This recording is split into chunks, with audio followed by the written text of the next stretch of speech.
ناويكم شنو اكو. بالبداية جبت 2، ما اعرف ليش 2 بس 2 يعني مشط شعر او فرشة او شو يسموها، هاي وهاي كلش حلوين.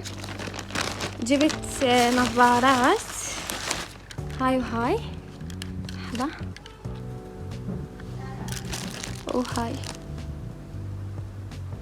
يجننون. جبت سكارفات، لحظة هاي اوقع مالها شي، سكارفات هذا اللون.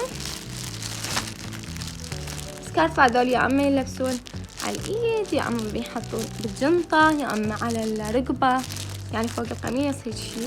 وهذا اللون اموت على هاي السوالف بس كلش قليل البسهم.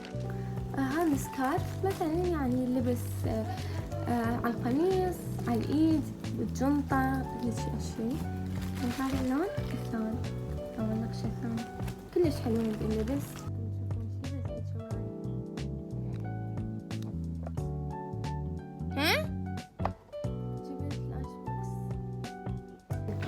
جبت هايلايت انه ناشف عندي، ستيكرات، كل شيء، اقلام، كل شيء عندي من السنين. جبت ذول الاقلام، قلم ازرق، قلم اسود، وقلم نظارات. جبت هذا دفتر اكتب بيه.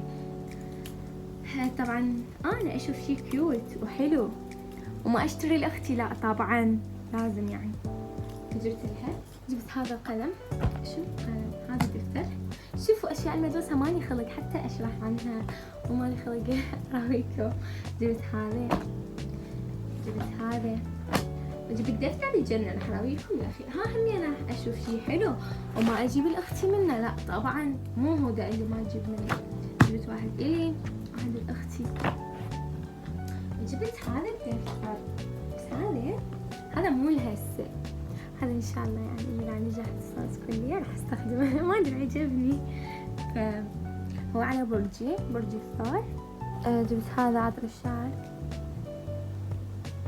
وجبت هذا عطر الزهرة، صورات وياهم هاي الزبادة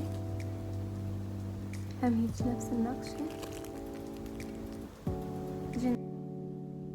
هذولي سوا يعني هيجي سوا يجون اثنينهم يلبسون نفس الصبغة. جبت هذا العطر